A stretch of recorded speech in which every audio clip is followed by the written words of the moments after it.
Hello, welcome to the first installment of Heavy Duty Trucking's three-part editorial webinar series on the road to zero emissions. I'm HDT Editor and Associate Publisher Deborah Lockridge, and I'll be moderating today's discussion on drawing a roadmap to emissions reduction. One of the most confusing, frustrating, and sometimes downright infuriating issues trucking is facing right now is regulators' efforts to push fleets to buy zero-emissions heavy-duty trucks, even though at this point they're really only suited to sort of a very few specific applications. So a lot of confusion about that, and we're not going to convert the entire country's truck fleet to battery electric or hydrogen overnight. But if you're eyeing those mandates, or you've got shippers that are looking for greener transportation, or you need to meet corporate sustainability goals, and you're wondering where to even start on that kind of sustainability journey, or looking for some tips on how to improve what you're doing, that's what this webinar is about. I want to thank our sponsors, Fleet Direct by Mann & Hummel and Rush Truck Centers, for making this special editorial webinar series possible. And there's a downloadable resource from Rush if you look down below the Ask a Question and about the state of the electric trucking industry that's available. So let's meet our panelists. So first up, we've got Mike Roth. He is Executive Director of the North American Council for Freight Efficiency and the Trucking Lead for RMI. Mike has worked in the commercial vehicle industry for more than 35 years. NACFE is about helping the trucking industry find cost-effective ways to become more efficient and reduce emissions, whether it's exploring fuel-saving specs on trucks to the future of zero-emission trucks. And Mike actually popularized the use of the term messy middle in trucking to refer to the time we're in now, basically, where we are kind of a messy road between here and actually getting the entire industry to zero emissions. And he's going to share some of NACFE's latest findings and suggestions that they've got for navigating that. Brooke Weeks is Senior Manager Transportation Engineering for Walmart. She heads up a team focused on Walmart's next generation sustainable fleet. The team's working on Walmart's zero-emission vehicle roadmap and its infrastructure strategy and implementation to help the company meet its 2040 zero-emission goals. Walmart's been a leader in fleet sustainability. You might remember the cool, futuristic-looking concept truck it developed back in 2014 with a carbon fiber technology and a very futuristic-looking truck. Or more recently, maybe you've seen the news about their cross-country run with the new Cummins X15N natural gas engine running on renewable natural gas. So Brooke's going to share about what Walmart's been doing and lessons that it's learned that could help other fleets on their path to sustainability. And last but not least, we've got Michael McDonald. Mike's Senior Director of Maintenance at Benore Logistics. That's a for-hire regional dedicated drayage fleet in South Carolina. And last year, it became the first company in the state to include an electric Class 8 truck in its fleet. Mike's been working in commercial vehicle maintenance and equipment for more than 30 years, and he is now at Benore, which is on an electrification and reduced carbon footprint journey. And Mike is going to share more about his experiences with what they're looking into with electric trucks, sustainability, and more. So, all right, let's get started. We will have some time for Q&A at the end, but you can feel free to type any questions into the box on your screen as they occur to you, and we'll try to get some of them worked in as we go along.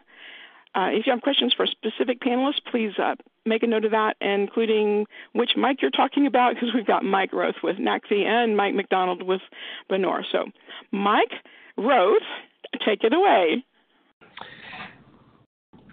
Yeah, hello everybody, and thanks Deborah for a kind introduction. I'm excited to share some thoughts we've got here at NACFE around, emissions reductions and where we're headed. It's a marathon, not a sprint, as we think about it. And but we're at the place where we've definitely started the run. So the run being this marathon we're in. So if you don't know about NACFE, we're NACFE.org. And we also do the Run on Less series. I'll get into that here in a minute. So that's at runonless.com. But we're here to help the industry navigate these times. And I don't know that I thought 13 years ago when we started this effort, Deborah, that we'd be sort of this urgent around some of these decarbonization, or that even if we were even talking about battery electric trucks, for goodness sakes, or hydrogen, but they're here and they're real and they're coming, some faster for others than others, but we'll see. As we look at, this thing called decarbonization, and, it's kind of a big word, right? But it's being more efficient in our goods movement and being more sustainable in it. There are a complex number of factors driving fleets to decarbonize. And as we've looked at this and worked with fleets, the reason to be more efficient and so forth has traditionally been driven by current fuel prices. And so whatever you're paying for fuel, that can have a big effect on your business. Now, there are fuel surcharges and other things, and and rates go up when fuel prices are high, generally speaking. But they're separate cost items, what you get paid for your freight and what you cost to move it. But we've seen a number of other factors come into this. And so over the last couple of decades, the concern over future fuel prices, whether they're going up or whether they're going down, has entered into, fleets thinking, no matter whether they sell the truck in 3 or 4 years or keep it for its whole life. And then there's two other areas, sort of the most publicized one, or the one that you hear a lot about, is regulation. So those regulators are out there, pulling or pushing the industry to become more sustainable, faster. Deborah talked about the zero-emission mandates, but we've also have, on the verge of the third fuel economy standard for commercial trucks on the federal level, called the Greenhouse Gas Phase 3. And so regulators, but really what we've noticed in the last few years, and I'm sure, Brooke and Mike might get into this as well, is just a drive from really the public, the boardrooms, and a lot of places to be more sustainable in our good movement. And so shippers are starting to ask, how do I get an electric truck to move my goods? How do I move my goods more sustainably? And so those are the drivers, if you will. And we then boil that up into 3 big actions. One is burn less diesel through efficiency, just being more efficient with what the vehicles and the driving habits and the routing, et cetera. Go to zero when you can and consider alternatives. So let me walk you through over the next few minutes what we mean by that. So at NACFE, we do the Run on Less series. Started in 2017. We completed, a run there of basically long-haul fleets showing what can be done with available technologies, some of the best drivers really being focused on efficiency, and they did 10.1 mile per gallon, really a while ago, so 6 years ago. And then in 19, we followed with regional. Here we brought a couple of natural gas trucks in. We had 10 trucks, 10 fleets, 10 drivers, in a part of the market that's more difficult to get fuel economy and regional haul. And then in 2021, we looked at battery electric vehicles. Here we went down to class 2B and DHL van, and then all the way up to, 4 Class 8 heavy tractors and 3 terminal tractors at heavy duty. Learned a lot with Run on Less in there. And so those 3 runs helped us with the, what I'm going to suggest next is how all of us should be looking at these various options to decarbonize over the next couple of decades. Before I go there, though, right now we're in the middle of Run on Less Electric Depot. So here's where we're looking and going to share best practices and challenges that 8 depots are having. These are places that have 15 and more electric trucks right now, across North America. So stay tuned. RunOnLess.com is where you can follow that.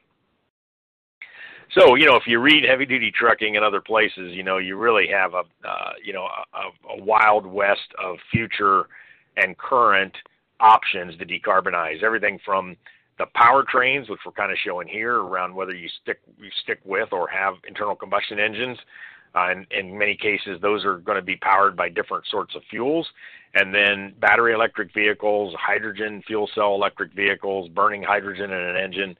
And that's just from the powertrain side. And then there are all kinds of other features, whether it's aerodynamics, tires, idle reduction solutions, all of these that are definitely helping to decarbonize, per my definition a little earlier.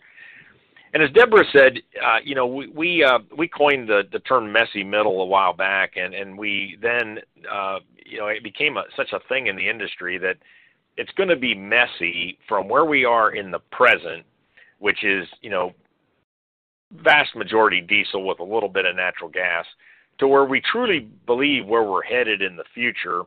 For some parts of the market, it'll be 2030. For others, it might be 2050. But we do see a future where battery electric trucks and hydrogen fuel cell electric trucks being run with clean energy is our future. And there's a lot to be done between here and there. But it's not going to be as simple as that, even though that sounds tough, right? We see, because of these drivers I mentioned earlier, a messy middle where a lot of solutions are coming at us quickly with renewable diesel, renewable natural gas in and of itself, hydrogen in an engine, hybridization. All of these are options that can help us burn less fuel, be more sustainable while we're moving to electric. And that is going to be messy. It's going to be hard to figure out exactly what technologies you want to put on your trucks as a fleet. It also will be difficult for the truck builders to figure out which ones they will offer. It'll be difficult for any truck builder to offer all of these solutions in all of their truck models, or even the models appropriate for the different duty cycles. So this will be a time, and moving to battery electric and straight to hydrogen will be difficult and quote unquote messy over time. So given that kind of conclusion that we've had, we then, over the last couple of years, had developed a methodology, or what we call a framework, for fleets to make decisions. And I know this is really small. You can click on that link or find it on our website. Probably Google NACFE and framework and you'll get there. But let me just walk you through how we think you as fleets, or you supporting fleets, might think about all these options. So, I mentioned earlier that, there's kind of three options here. Burn less diesel through efficiency, go to zero, which would be battery electric and fuel cell, or consider alternatives. So at the top left, we say start here. We say, okay, if you can use a battery electric truck, do it. And I know that's not for a lot of you. We're going to hear from Mike here in a minute, where he's deploying some electric trucks in some places. Terminal tractors, yard dogs is a great place to use battery electric trucks if you have those. Small delivery vehicles as well. So if you can go directly to battery electric, that's sort of like a one step, and you might be done over the course of this marathon I mentioned. Hydrogen fuel cells, really not available now, but as they become available, this framework would have you think about them next. And mainly because of the zero emission element of it. But if those aren't ready, and it won't be ready, in the next number of years for many of you, then we look at this group of technologies in the middle here: natural gas, renewables, hybridizations, hydrogen being combusted in an engine. These are all solutions that given this, criteria of financial benefits, the sustainability of the fuel, and the availability of the technology for you by the truck builders, is something you could very well consider. Now, that would mean over the next couple of decades or decade, you might have to make two big changes: go from diesel to maybe renewable natural gas to then battery electric or fuel cell. So you need to really think about how much effort you can do over time. But, making that movement to some of these more sustainable solutions in this messy middle might very well get you business you couldn't get before, as shippers continue to demand more here, as well as other things. And then lastly, this isn't, you can't just operate like you always have. This is a new requirement, and one that's definitely there around sustainability. So if you look at all this and you really can't move on any of these powertrain solutions and you're going to stick with diesel, we encourage you to be very aggressive in improving your MPG, decreasing the consumption of your fuel. Brag about that with your customers and your competitors, because that is sustainability. And I guess I'll close with that. All of this is moving to sustainability. Don't believe anybody who says the only efforts you can make as a fleet is to go to battery electric trucks or hydrogen fuel cell trucks. These are other very sustainable solutions, not zero, and don't meet the regulations of zero, but are very good for not only your business, but the environment as well. So with that, I'll send it back over to Deborah, and I'll look forward to questions later. Thanks. All right, great. Thank you so much, Mike, for that overview. Up next, we're going to hear Brooke tell us about what Walmart's been doing. But first, a short message from our sponsor, Man & Hummel's Fleet Direct.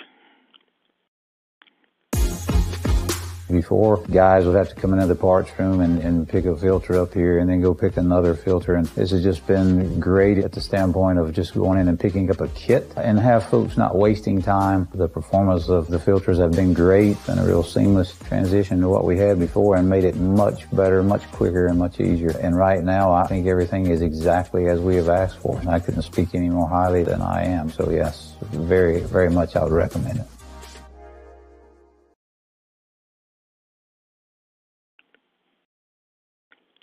Okay, so up next, Brooke Weeks from Walmart. Brooke, go ahead and tell us about what you've been doing. All right, will do. Hi, everybody. Hope you're doing well today. Glad to have you on here. So I'll start out by just, providing a little bit of background about Walmart and our fleet and our kind of objectives that we're going after, and then some of the strategies that we're using to get there. So really, all of you probably heard of Walmart. You've probably bought a thing or two from one of our retail locations. But beyond just being a retailer, we operate one of the largest private fleets in the country. And so we've got a range of asset types that range from yard trucks to over-the-road tractors to refrigerated trailers and corporate vehicles. So huge fleet with varied asset types that we have to set goals around to get to this, to get to zero emissions. So really, as a company, back in 2020, we committed to becoming a regenerative company, so placing nature and humanity at the center of our business practices. And so as part of that, we set targets to be zero emissions across all of our operations by 2040. Many other companies have now also set goals to be zero emissions somewhere in similar time frames as this. And so as part of what we committed to, there were three main pillars. We committed to using 100% renewables by 2035, electrifying and zeroing out emissions from all of our vehicles by 2040, and then using low impact refrigerants for cooling and electrified equipment for heating. So really today, we're going to obviously focus on that middle bucket, that electrifying and zeroing out emissions and what we're doing in that space. So we are committed to deploying electric and zero emissions vehicles across our fleet. We have already been doing this, making commitments and actively deploying vehicles in our fleet. So some of the things on the screen here are just some of the public commitments that have already been announced previously. And this is not all inclusive of all of the work being done, but you can see we have thousands of electric delivery vans that we've reserved. We've deployed Freightliner eCascadia trucks in our fleet among a host of other zero emissions Class 8 trucks that we have trialed. And then we've also deployed prototype electric trailers in our fleet as well for refrigerated trailers.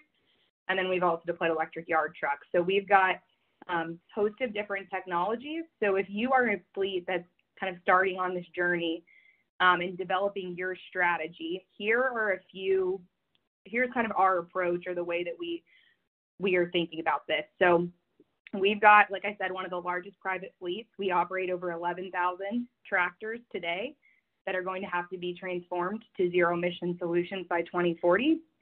And because of the size of our fleet and all of the different duty cycles and ways that these vehicles operate within it, we know that it's not going to be a one-size-fits-all approach. We expect that we are going to need a mix of technologies, just like Mike just showed you on his last slide. We're going to need a host of different technologies to achieve that zero emissions goal.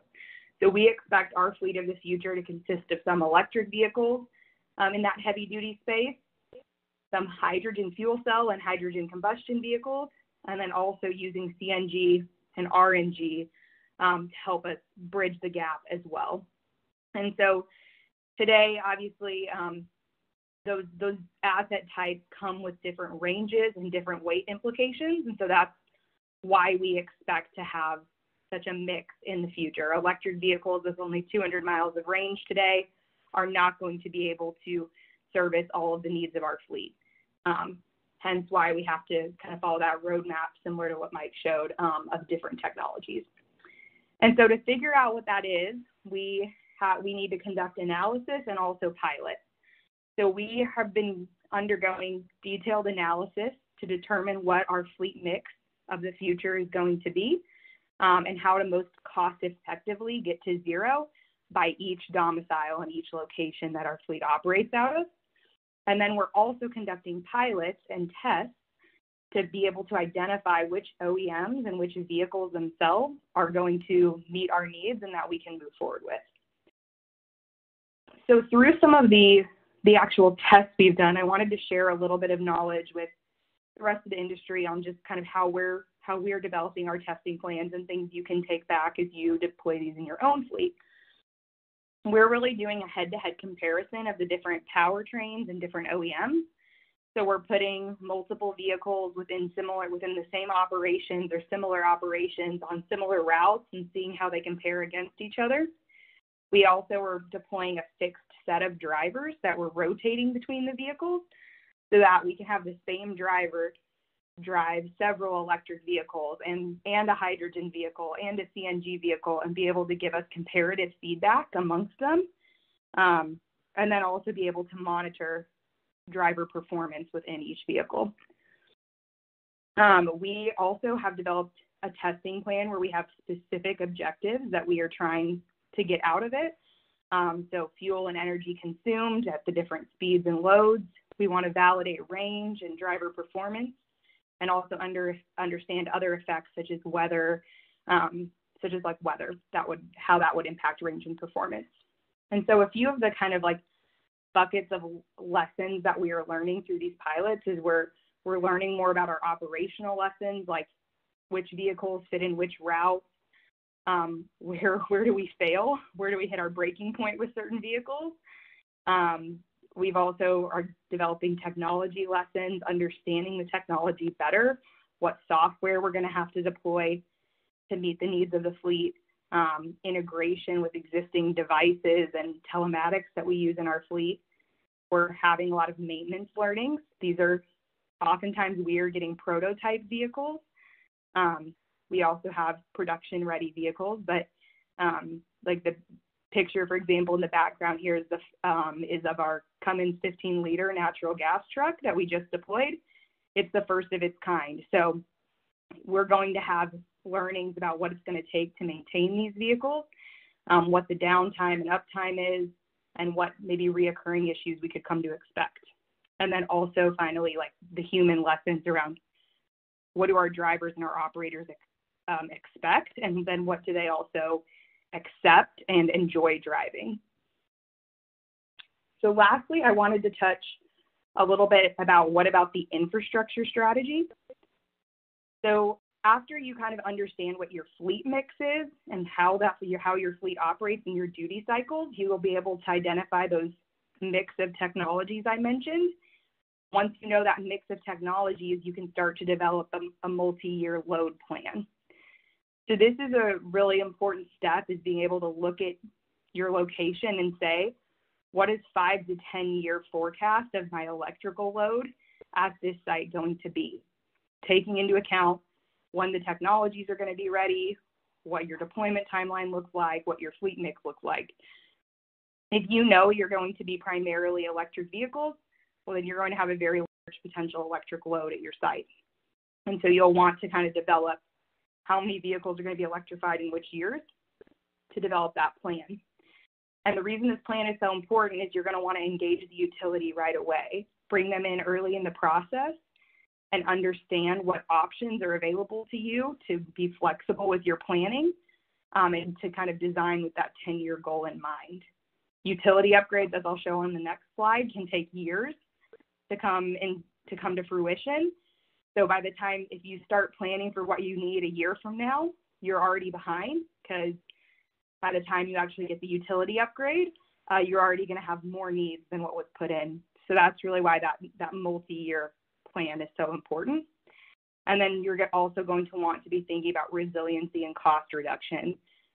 When you put in electric vehicles, of course, if we have grid concerns or downtime events like have become more and more common in California, we have to make sure we're thinking about resiliency, backup generation, backup battery storage. And sometimes those solutions like battery storage can also help you with cost reduction by being able to lower your peak demand and charge more during off-peak hours. And so really, just to kind of emphasize again the importance of starting your infrastructure planning now and early is if you kind of look at the bottom of this slide, I've outlined what are some of the major steps you have to do to build out infrastructure at a site. And if you look at the bottom, there's this yellow bar going across about utility upgrades. If your site requires a utility upgrade, which it more than likely will if you're going to put in a substantial number of chargers, then that could range anywhere from 12 months to 36 plus months to get that utility upgrade in, depending on the grid constraints in your area. If you are wanting to start the process and start learning now and you don't want to wait 3 years to deploy your first electric vehicle, I'd recommend kind of following the kind of timeline at the top and going to your site and doing a study and figuring out, is there capacity available at your site to put in even 1 or 2 fast chargers to get you started? That is what we have done. We started at sites and kind of taken a multi-phase approach. We've been able to get in what we could on existing power, which has allowed us to deploy some zero emissions vehicles and start learning today, while in parallel pursuing the utility upgrades and planning for that long-term future as well. So it allows you to kind of scale with flexibility in mind. So with that, I've talked a little bit about both the vehicle testing plan as well as like your infrastructure strategy. I will pass it back to Deborah and look forward to answering any questions you may all have in the chat. Okay, thank you so much, Brooke. The renewable natural gas, I think, is an interesting option that maybe is getting overlooked. I know in California, they say it's actually negative carbon emissions. And what are your thoughts as to where renewable natural gas fits into this path? Yeah, so this is still really, there's a lot that's unknown about how things are going to develop in the coming years. There are questions around long-term, will natural gas potentially be regulated out? We hope that's not the case, because natural gas is a technology that when you pair with renewable natural gas across its life cycle, it is negative carbon emissions. And we really view that as a great bridge technology. There are no vehicles that are zero emissions that exist on the market today that can meet a 700-mile range criteria or that exist in a sleeper cab platform. So that's why we're really excited about this Cummins 15-liter natural gas engine that we're partnering on. Is we're hoping to see similar performance and capabilities to that of diesel at a significant emissions reduction and zero emissions when paired with that RNG. And so we really see it as a great bridge to allow companies to be making an impact in the near term while the rest of the technologies develop. So that, TBD on what happens in 2035 if natural gas is still the path or not. But from now to that point, we think it's a great solution to help fleets have that impact today. Okay, great. So let's move on to Michael McDonald. And Mike, tell us about what you've been doing. Okay. At Benore Logistics, we are a dedicated logistics company operating mostly in the Southeast. And we've been on a sustainability program for a number of years, but we really, post-COVID, took it to the next level. I'm going to go over a couple things, kind of our mission statement, the reason that we got started down this path, and then the path that we're on. It's going to follow a lot of what you've already been hearing. We are constantly challenging the status quo in everything we do. Actions focused on becoming a better business partner for our customers, employer choice, exceeding targets for sustainability and social responsibility. The picture you see there is Jeffrey Benore, president, as well as Governor McMaster. And this was kind of one of our kickoff events where we brought in government, local, the infrastructure folks as far as our local power company and such to really get this started, because as was mentioned earlier, that you've really got to start off with getting people on board and assisting you on getting that infrastructure put up and grants on the way. We did get Heavy Duty Trucking Top Green Fleet Award in 2022 and a Michelin Innovation Award as well for some of our efforts we've been going down this path with.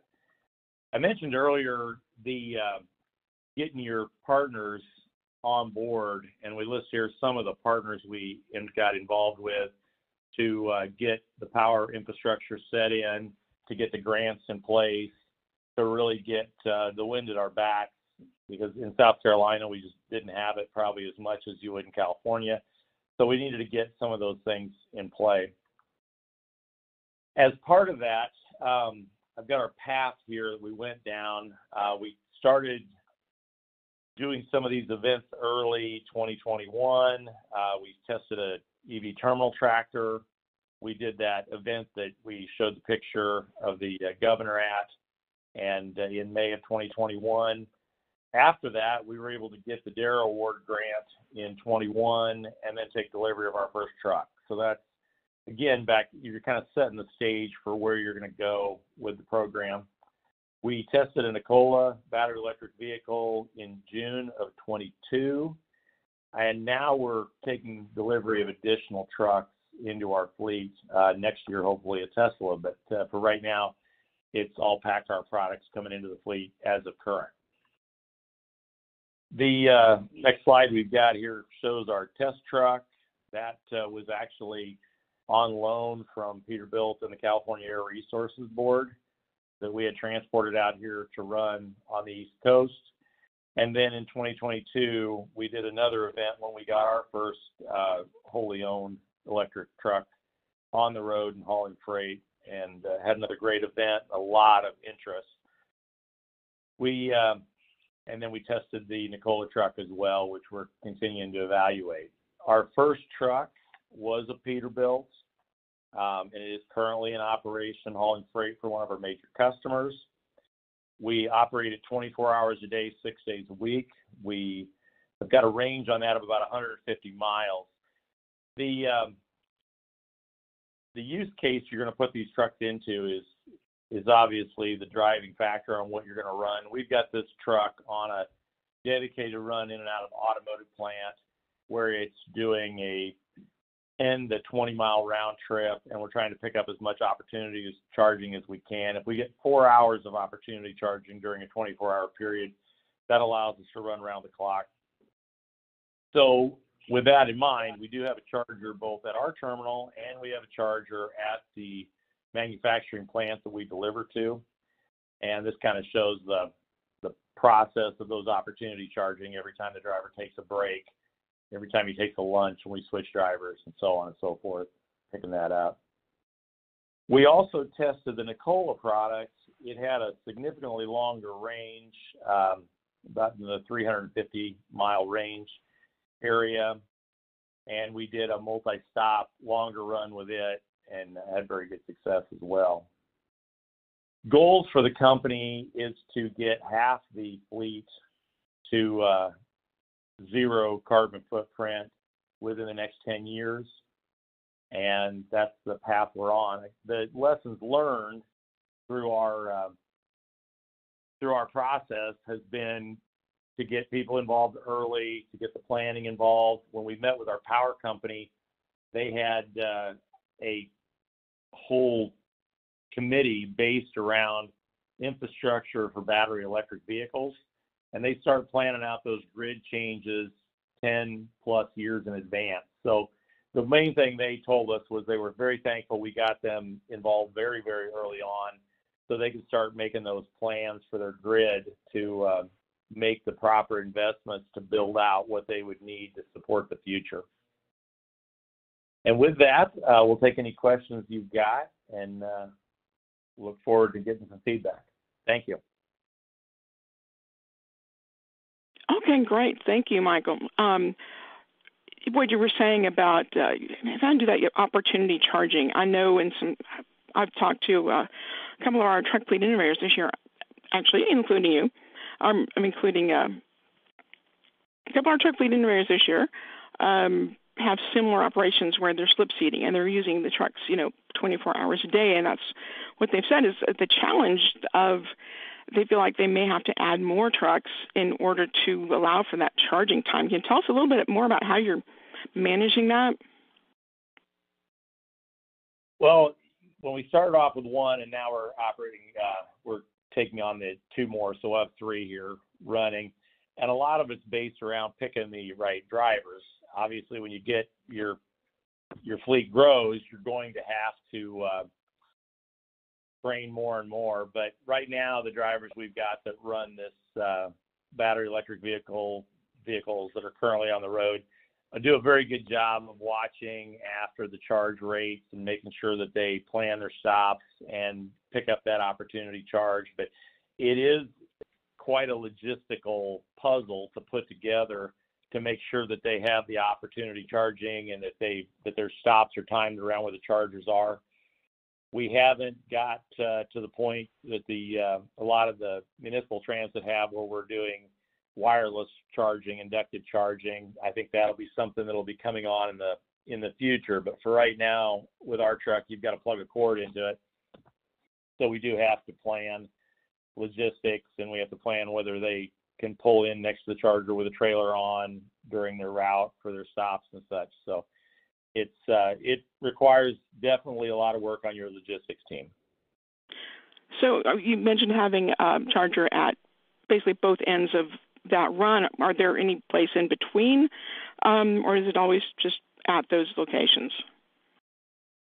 It's always at those locations, but I think actually the run that it's actually on right now is like 2 miles from the truck gate into the plant. Okay. So it's very, very short. So we did run it on some longer runs, and you can really tell when you put it on a heavier load with some hills how it'll pull the battery voltage down significantly faster. So we've done a lot of experiments with, obviously the telematics on it is very advanced. So we've done a lot of studies of where the power's getting, the regenerative power's coming back in and how much you're consuming during the load haul, and a lot of timing around the routing and everything else. So there's a lot of moving pieces. There's a lot of data available. Probably the ability to process the data is probably what plagues our industry more than anything. We're overloaded with data, but the ability to process it and take actionable steps is where we sometimes have struggle with. Oh, great. Thank you, Mike. Question that a lot of people ask coming in from one of our audience today is zero-emission vehicles are fine, but how do you take the emissions of power generation into account?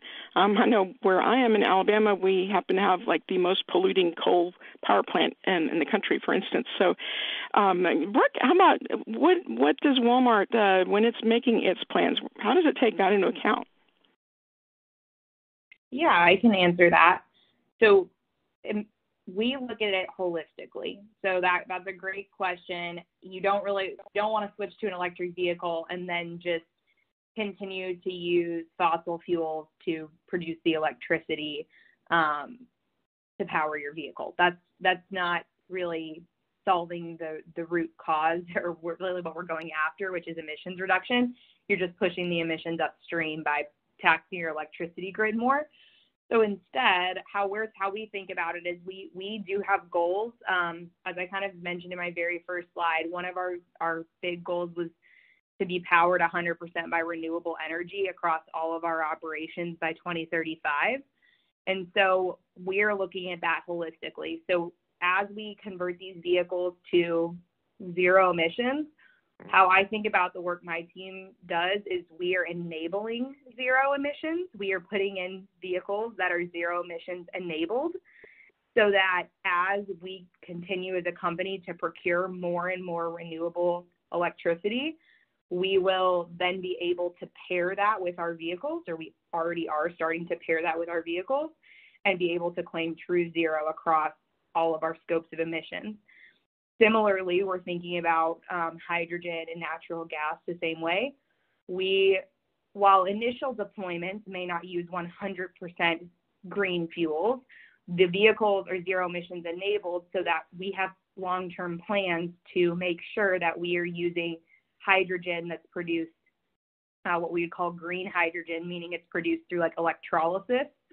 So it uses renewable electricity and splits water to essentially make your hydrogen. So there's no carbon produced in that process. So we are looking at that holistically. And same with renewable natural gas. We're wanting to capture it from dairy farms where they would be emitting methane, which is 25 times more potent than CO2. So we are wanting to capture it from those locations and then help reduce the emissions from those other applications so that we're getting that net negative benefit. So we really are looking at it holistically and taking that into account when we talk about emissions. Just for fleets who may not be aware, you do immediately see some emissions reduction because the process of our grid is already somewhat clean. It's a mixture of coal, renewables, other fossil fuels to make up our grid. So depending on which state you live in, even just the initial switch may already be, it's probably cleaner than burning diesel. But pairing it with renewables upstream is crucial to really unlocking the full zero emissions potential. Okay, great. Michael, you mentioned data, and we got a question about key metrics and data points that can help you efficiently measure and manage your carbon emissions, and how that's going to tie into like fleet management software. So any thoughts on that? How do you measure that emissions reduction? Well, since these are on dedicated routes and they're running against trucks that are combustion engine trucks, we've got some good measurements, and we've had your fuel tax reporting and such. So it's pretty easy to measure on ours because of them being dedicated route. I'm sure Brooke's probably got the same experience, wouldn't you, Brooke? Yeah, we're not doing ours on just a specific dedicated route, but you can use your fuel consumption data to help track your emission savings that way too. So that would be how we do it, is we look at the fuel consumption on our diesels versus the energy consumption on these vehicles to help track our emission save. But right now for testing, we don't have it paired on just one dedicated route. We're moving it. We're running it like more in a metro area where we're doing different routes that are all within the capability of the vehicle. Yeah, Deborah, this is Mike Roth. I mean, these are times where you really need to understand your business. And so if, as I talked about that framework of trying to decide, do I go battery electric? Do I wait for fuel cells? Do I aggressively go with fuel economy programs for diesel or battery electric or whatever?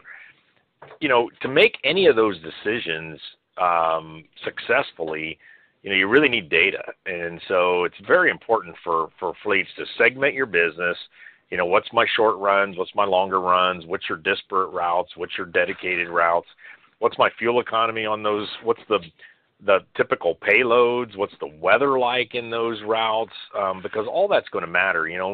We get this discussion around electric vehicle range, or really any of these ranges, right, where we were talking about maybe today 200 miles for a battery electric truck. We're thinking 500 maybe for fuel cell, and natural gas at 700 or 800. But all of those range is going to depend upon a lot of factors that are going on with the with freight hauling, payload drivers, all those things. So it's just really important. These are the times where we have to rely on all this data that we can get, and we must use it for decision making. Yeah, I would. This is Mike McDonald. I'd agree with that, Mike. That's when we got into first run in the truck. We had a longer run that had some hills. It was heavier product. It was metal parts for the cars that they're building, and it was much heavier. You could see as you watched the data of the truck climbing the hill, just the power coming out of it. And then our logistics team looked at that and said, we're not going to be able to accommodate the opportunity charging to make up for what you're consuming on that run. Have we got a different run that's flatter, that's lighter, that, requires more starts and stops? It's just a better fit for it. So we did move it around from route to route and product to product to kind of pick the use case that makes the best use out of it, that you really get to where the sweet spot of the opportunity charging is picked up when the drivers needs the brake. So you've really got it's a hand-in-hand thing. You got to watch the data, then work with logistics and tell them the timing that you need to make it happen. Okay, great. Thank you all on that question. Another question, like Brooke, you'd mentioned maintenance learnings, and in some cases they're not prototype vehicles, but pre-production vehicles, which I'm sure makes it even more challenging. But what do, Mike, I know you're big on maintenance. What do you do with maintenance of electric vehicles? And I know in a lot of cases the OEMs are taking care of that. At this point, there's so few. Trucks are fleet may only have a few trucks, so they're like, we'll just let the dealer take care of it. But what are we going to look as far as maintenance programs? Yeah, sure. So while I don't oversee our maintenance programs directly, I work closely with our peer team and who does oversee that. And today we do a lot of our preventative maintenance in-house at Walmart. Of course, bigger repairs and other things we may still outsource to the OEM, or they may be covered under warranty through the dealers. So really we expect in the future to be able to continue to upskill our technicians, to be able to train them to do the preventative maintenance and repairs on zero emissions vehicles. We still want to invest in our people and upskill our people to be able to service these vehicles. How much service they do is to be determined, right? We may have them focus primarily on PMs and continue to let larger repairs be outsourced. So maybe they're not working directly on the high voltage systems, but that is all still to be determined as we build this maintenance strategy. Initially, especially with some of these vehicles like hydrogen fuel cell, we're relying heavily on our partners and our OEMs to help us service those until we can get the right infrastructure in place, the right training programs for our technicians in place. But that's work that we're actively looking at as a company. So I expect that in the future it will operate very similar to how it does today, where our technicians are able to service the core components and PMs on the vehicles, and larger repairs will probably be outsourced. Okay, thanks, Brooke. Mike McDonald, what about you? Where do you see the maintenance of these vehicles going with your fleet? Well, I would say that I'd echo what Brooke said. We do 95% of our maintenance in-house. I've been very fortunate that I've been able to pick up some employees from some of the battery manufacturers and the electric transition partners here with some of the OEs in the area. So I've got a good skill set within our maintenance team of battery electric experts, if you will. And we've been able to do all the work that we needed to on the truck in-house. We have had some issues that we've sent back to the dealer and, kind of a learning process with them. We've done a lot of training with our technicians at the dealer as well. But, yeah, I see us doing it in-house. It requires a lot of safety items, but the truck's not as complicated as one would think. And I would like to think that it would, at some point we'd start doing a lot more remote diagnostic with it. Right now we're capturing a lot of data, but we're not doing as much remote diagnostic as I'd like to see, but I think we're on a path to get there.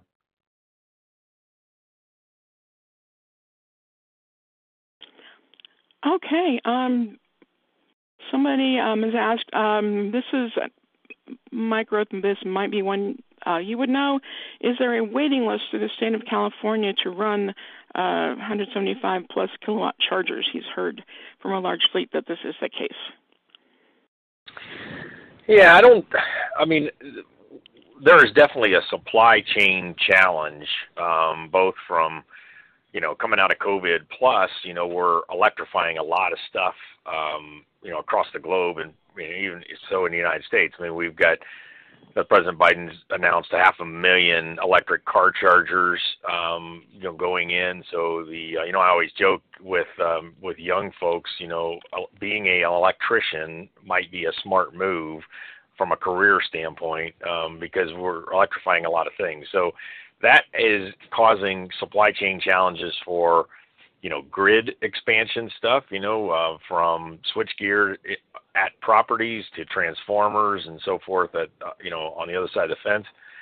And we're also seeing that even on the charger side. I'm glad you brought up the speed, though. I think, when you talk about trying to get a lot out of these battery electric trucks and do this opportunity charging, which we've been talking about, that's going to require faster charging, because you've got only so much time during a driver break or during a stop somewhere, and you're going to want to charge that pretty fast. We even got the megawatt charging standard that we're hearing, and I was on a webinar last week where in Europe they've tested 3.5 megawatts. My goodness.